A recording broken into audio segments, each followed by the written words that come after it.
आज हम लेकर आए हैं उत्तराखंड शाम की खबरें। नहाते समय पैर फिसलने से यमुना नदी में डूबा युवक, एसडीआरएफ ने शव किया बरामद। उत्तराखंड में विकासनगर में यूपी के गाजियाबाद जिले का एक युवक नहाते समय यमुना नदी में डूब गया, जिसका शव एसडीआरएफ की टीम बरामद किया है। युवक की उम्र करीब 19 साल थी। उत्तराखंड में 5 सीटें जीतकर भी टेंशन में बीजेपी, मंत्रियों की विधानसभा में भी गिरा वोटरों का ग्राफ, सीएम धामी भी रहे फसड्डी। उत्तराखंड में लोकसभा चुनाव की सभी 5 सीटें भाजपा ने जीत ली हैं, लेकिन वोट प्रतिशत के कारण टेंशन में नजर आ रही है, क्योंकि 2019 के मुकाबले 2024 के लोकसभा चुनाव में भाजपा का वोट प्रतिशत घटा है। खास बात यह है कि मंत्रियों की विधानसभा से भी भाजपा को नुकसान हुआ है। राशन कार्ड धारकों ने अब गेहूं और चावल के साथ मिलेगा आयोडीन युक्त नमक, सीएम धामी जल्द करेंगे योजना का शुभारंभ।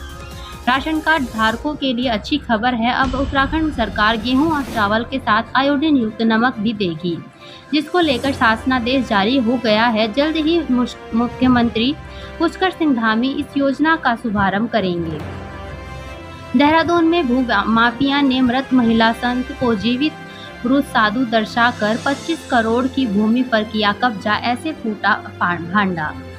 देहरादून में जिला प्रशासन ने भूमाफियाओं के बड़े खेल का पर्दाफाश किया है।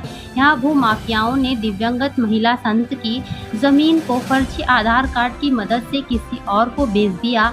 इतना ही नहीं, आरोपियों ने जमीन का दाखिला खारिज भी करा लिया था।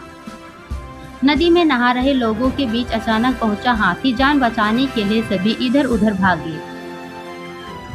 उत्तराखंड शिक्षा विभाग में बम्पर भर्तियों की तैयारियां, 2 चरणों में होगी रिक्रूटमेंट।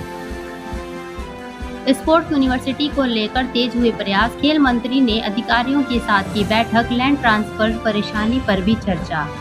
राज्य में खेल विश्वविद्यालय बनाने की कोशिशें तेज कर दी गई हैं। इसी कड़ी में आज खेल मंत्री रेखा आर्या ने विभागीय अधिकारियों के साथ बैठक की, जिसमें उन्होंने खेल विश्वविद्यालय के लिए भूमि हस्तांतरण में आ रही दिक्कतों को देखते हुए अन्य जगहों पर भी भूमि तलाशने के निर्देश दिए।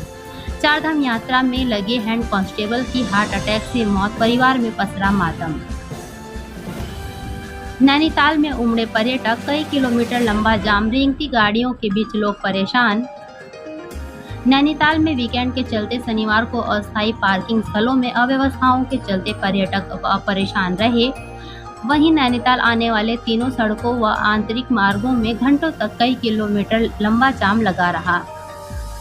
सैन्य धाम में 500 मीटर क्षेत्र को फ्री जोन बनाने की राह में लॉबी का अड़ंगा, सीएम करेंगे फैसला।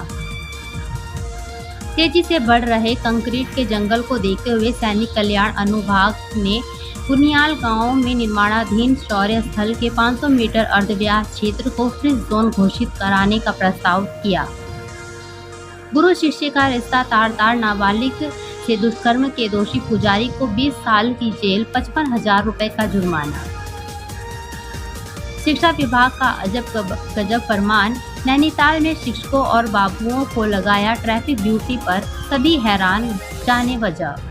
नैनीताल जिले के शिक्षक अब बच्चों को नहीं पढ़ाएंगे बल्कि ट्रैफिक व्यवस्था भी संभालेंगे। डीईओ बेसिक की ओर से जारी आदेशों के मुताबिक 5 शिक्षकों को नैनीताल जिले में ट्रैफिक जाम के निराकरण के लिए नामित किया गया।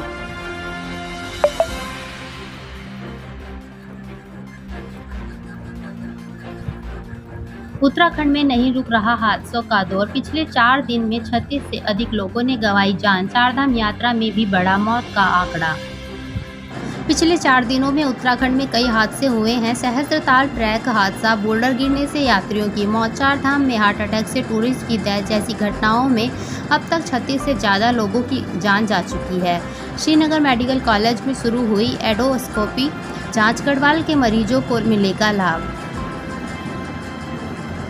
केदारनाथ धाम में मास्क के साथ पकड़ा गया युवक, पुलिस ने किया अरेस्ट, प्रशासन ने दुकान की सील। केदारनाथ धाम में कुछ लोग भक्तों की मर्यादाओं को ठेस पहुंचाने का काम कर रहे हैं। ऐसे ही एक नया मामला सामने आया है। केदारनाथ धाम में पुलिस ने मास्क के साथ एक युवक को गिरफ्तार किया। रामोजी राव के निधन पर उत्तराखंड कांग्रेस ने जताया दुख, परिजनों के प्रति व्यक्त की संवेदना। उत्तराखंड कांग्रेस ने रामोजी फिल्म सिटी के संस्थापक और चेयरमैन रामोजी राव के निधन पर गहरा दुख जताया। करण मेहरा ने कहा कि फिल्म सिटी में उनके द्वारा किए गए योगदान को कभी नहीं भुलाया जा सकता। सांस्कृतिक कार्यक्रमों के साथ संपन्न हुआ खैरालिंग कैथोलिक उमड़ी श्रद्धालुओं की भीड़।